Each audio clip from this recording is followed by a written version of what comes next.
The Black Invitation.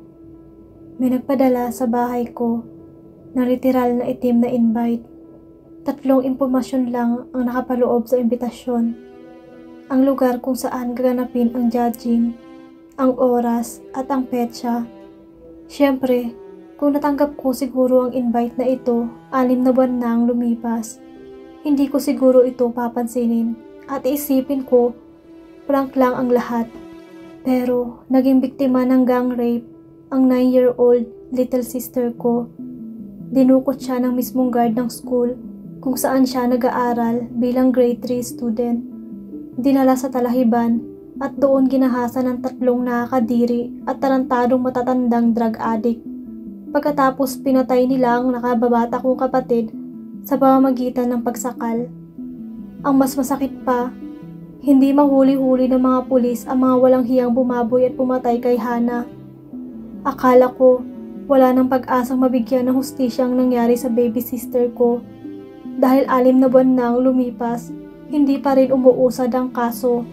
Ang tarantadong mga pulis naman mukhang tinatamad na rin sa pag-aasikaso ng kaso. May CCTV footage ang nangyaring krimen. Imposible raw eh. Pero totoo nga naman, ang anumang bagay ay maaaring maging posible sa sirang mundong ito. Paano mo nalaman ang tungkol sa judging? Tanong sa akin ng lalaki sa harap ko. Nakatingin sa nameplate na nakasabit sa liig ko. Saka siya nag-angat ng tingin sa mukha ko. Honey? Pasimpleng sinulyapan ko ang nameplate na suot niya. Aaron ang nakasulat. Nang mag-angat ako ng tingin sa mukha niya, napansin kong gwapo siya at mukhang matangkad. Nakayuko siya para hindi siguro tumama ang ulo sa bubong ng owner type jeep kung saan kami kasalukuyang nakasakay. 2 lang kami sa backseat. Ang driver namin nakasuot ng itim na bonnet sa muka at black din ang outfit niya mula ulo hanggang paa. Sa website ng Black Inviters, sagot ko. Saka ako tumingin sa labas ng bintana na may crisscross fence bilang harang. May ganoong harang din ang lahat ng pinto ng jeep bilang proteksyon. Nag-post ako ng rant noong tungkol sa bulok na justice system ng Pilipinas. May isang online friend na nag-comment at sinabing baka matulungan ako ng Black Inviters. Naka-attach din sa comment niya ang link ng website at doon ko nadiskubre ang grupo ng vigilante. Pareho pala tayo, sabi ni Aaron. Sa internet ko lang din sila nakilala. Wala akong makita dahil sobrang dilim sa labas. Bukod sa malalim na ang gabi, wala ring ibang source of light sa paligid, bukod sa bilog at maliwanag na buwan sa itaas. Pero tingin ko, nasa kakahuyan kami dahil sa naaaninag kong mga puno. Idagdag pa na namalubak ang daan. Gaya ng sinabi sa Black Invite na natanggap ko, nasa liblib na bayan kami ng Bulacan. Sa Malolos Capitol Park ang meeting place namin kaninang alas 6 ng gabi. Tulad ng instructions na natanggap ko ng mga email, kasabay ng imbitasyon, nagsuot ako ng itim na t-shirt at pulang bandana sa ulo. Ganoon din ang suot ng iba, kaya madali namin nakilala ang isa't isa bilang ka-teammate sa secret mission na gagawin namin. Ang mga kasama ko, mix ng babae at lalaki. Nasa 30s to 50s siguro ang range ng edad. Sa bilang ko kanina, 10 ang batch namin. Kami lang ni Aaron ang medyo bata. Pagkatapos ng ilang minutong paghihintay, may dumating na mahabang jeep na minamaneho ng isang lalaki nasa early 40s siguro. Matangkad, payat, puti na ang buhok. Nagpakilala siya bilang Job. Siya raw ang team leader namin. Noong nakasakay na kaming lahat sa mahabang jeep, sinara na ang itim na kurtina sa mga bintana. Nilagyan din kami ng piring nang pinababa kami. Ang alam ko lang, naghintay kami sa isang mabaho, mainit at masikip na kwarto. Nagbunutan din kami, malamang numero iyon para malaman ang pagkakasunod-sunod ng pares na dadalhin sa judging area. Nang tanggalin ang piring sa mga mata ko, si Aaron na lang ang kasama ko. Pinasakay kami ng driver namin na nakatakip ang muka sa isang owner type jeep. Ang Black Inviters ay sikat ngayon sa social media bilang grupo ng mga vigilante na humuhuli at pumapatay sa mga kriminal na hindi mahanap-hanap ng mga pulis. Tinatapon nila ang katawan ng mga napapatay nilang kriminal at iniiwanan nila ng simbolo nila na parang ipinagmamalaki ang nagawa nila. Pinopost din nila ang tagumpay nila sa kanilang website. Ilang beses nang nire-report ang site pero ilang araw lang nakakagawa uli ang grupo ng panibagong account. Nang minsang mapadpad ako sa website nila, may nakita akong membership form, name, address, contact number, reason for joining the group, name, picture of the criminal you want to judge. Iyon ang mga impormasyong na sinagutan ko. Kaya siguro alam nila kung saan ako papadalhan ng imbitasyon. Alam kong delikado ang ginawa ko, pero sumugal ako dahil desperada na ako. Nawalan kami ni Hana ng mga magulang 4 na taon nang nakalipas. Kakagraduate ko pa lang sa college, habang si Hana naman ay 5 taong gulang pa lamang noon. Nagtrabaho ako sa BPO company para masuportahan ang kapatid ko na itinuring ko ng parang anak ko. Hindi ako matatahimik hanggat hindi ko naipaghihiganti si Hana na mahal ko. I used to be a pro-life, really. Pero pagkatapos ng karumal-dumal na krimen na ginawa kay Hana, nagtagpuan ko na lang ang sarili kong sinisuportahan ang Black and Biters sa ginawa nilang pagpatay sa mga kriminal. Karamihan sa mga biktima nila ay mga rapists at mamamatay tao na lulong sa droga, gaya ng mga demonyong gumawa ng kababuyan sa kapatid ko. Hindi na sila tao, hindi makatao ang ginawa nila sa inosente at napabata kong kapatid. Wala na silang human rights dahil wala na silang konsensya o moralidad man lang sa kanilang pagkatao. Nandito na kami sa loob ng university. Dati raw iyong satellite campus na nagsara noong 1 taon dahil mababa ang bilang ng mga enrollees. Hindi ko alam kung paano ito naging judging area ng Black and Biters. Hindi ko alam ang kalakaran ng grupo o kung sino-sino ang mga tao sa likod nito. May hawak akong baril na may silencer at may nakasukbit ding belt bag sa baywang ko. May holster sa magkabilang gilid ko na naglalaman ng mga dagger. Ito ang mga sandatang ibinigay ni Job sa akin nang sulubungin niya kami ni Aaron sa guardhouse kanina.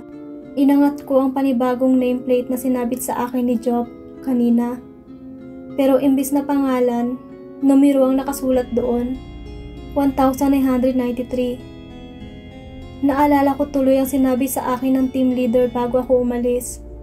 Honey Marasigan, yan ang numero ng kriminal na hinahanap mo. Sa kasamaang palad, isa pa lamang sa 3 rapists ng kapatid mo ang nahanap ng hunting team ng Black and Biters. Siya ang security guard na kumidlap kay Hana Marasigan. Dinala namin siya rito sa judging area para ikaw na mismo ang magparusa sa kanya. Isang malakas na boses ng babae ang narinig ko. Umiiyak na pagsigaw nang napatingala ako sa kaharap kong building. Tahimik at madilim doon. Nasa bungad pa lang ako ng university kaya siguro wala pa akong nakikitang ibang judge o ang tawag sa aming sumali sa judging. It's none of my business. Walang tulungan o pakialamanan dito. Kaya nga kanina, naghiwalay agad kami ng landas ni Aaron. Kahit na gusto kong itanong sa kanya kung ano ang dahilan ng pagsama niya sa judging, hindi ko ginawa. Huwag po! Maawa po kayo sa akin! Nanlaki ang mga mata ko. Boses yun ng isang batang babae. Bago ko pa maisip ang ginagawa ko, nagtapuan ko na lamang ang sarili ko na tahimik pero mabilis na umakyat ng hagdan papunta sa 2nd floor ng building kung saan nagmumula ang pag-iyak na naririnig ko. Mahigpit ang pagkakahawak ko sa baril at mabilis ang tibok ng puso ko. Habang naglalakad ako, narinig ko sa isipan ko ang mga bilin sa akin ni Job kanina. Ang judging area ay parang hunting ground. Nakakalat ang mga kriminal dito na tinutugis ninyong mga judge. May kilala nyo sila dahil nilagyan namin ng tattoo ang noon nila. Nakasulat doon ang numero katumbas ng suot ninyong nameplate. Nakabantay ang mga Black and Biters sa paligid para masigurong hindi sila makakatakas. Pero hindi nila kayo tutulungan. Wala rin kayong obligasyon na tulungan ang kapwa ninyo, Judge. Alam ko iyon, pero hindi ko matiis ang isang batang babae. Sumandal ako sa dingding sa tabi ng pinto ng kwarto kung saan ko naririnig ang pinanggagalingan ng boses. Panaiyak ng batang babae na lang ang naririnig ko. Hindi na ako nakatiis kaya sinipa ko ang pinto pabukas. Saka ako pumasok sa madilim na kwarto habang nakatutok ang hawak kong baril sa harapan. Walang tao pero may umiilaw na phone sa sahig kung saan nagmumula ang boses ng pag-iyak. Saka ko naramdaman ang presensya sa likod ko. May malakas na lalaki na umagaw sa baril na hawak ko. Nang magtagumpay siya, walang kahirap-hirap na tinulak niya ako, dahilan para masubsob ako sa matigas at malamig na sahig. Kasabay niyon, ang muling pag-play ng boses ni Job sa isipan ko habang nagbibilin siya. Karamihan sa mga kriminal dito, ilang beses nang napasa sa judging, kaya ilan sa kanila, gamay na ang larong ito. Huwag kayo magpapahuli sa trap nila. Isang matigas at mainit na bagay ang tumama sa akin. Napasinghap ako sa napakasakit na sensasyong naramdaman ko. Nang tumingin ako sa binti ko kung saan nagmumula ang sakit, nangilid agad ang mga luha ko na makita kong dumudugo iyon. Nabaril ako. Hello, beautiful? Mabigat ang hininga ko nang mag-angat ako ng tingin sa malaking lalaki sa harap ko. Kalbo siya, maskulado at mukhang manyak. Halata naman dahil pagkatapos niyang itago ang baril sa kanyang likuran, sinimulan niyang ibaba ang zipper ng pantalon niya. 1080, iyon ang numerong nakatatak sa noo ng gagong ito. Sigurado masarap ka, Miss Beautiful? Nakangising sabi ng manyak habang papalapit sa akin. Bigla akong nanigas sa takot nang sa mabilis na pagkilos ay nakapaibabaw na sa akin ang manyak na ito. Sinubukan ko magpumiglas pero hinawakan at ipinako ng mga kamay niya ang mga kamay ko sa sahig.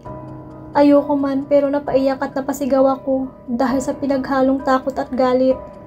Nang naramdaman ko ang dila ni 1080 sa liig ko habang kinikiskis ang pagkalalaki niya sa akin, naisip ko na ganito rin ang naramdaman ng kapatid ko noon. Hana! Bigla akong nabuhayan ng loob.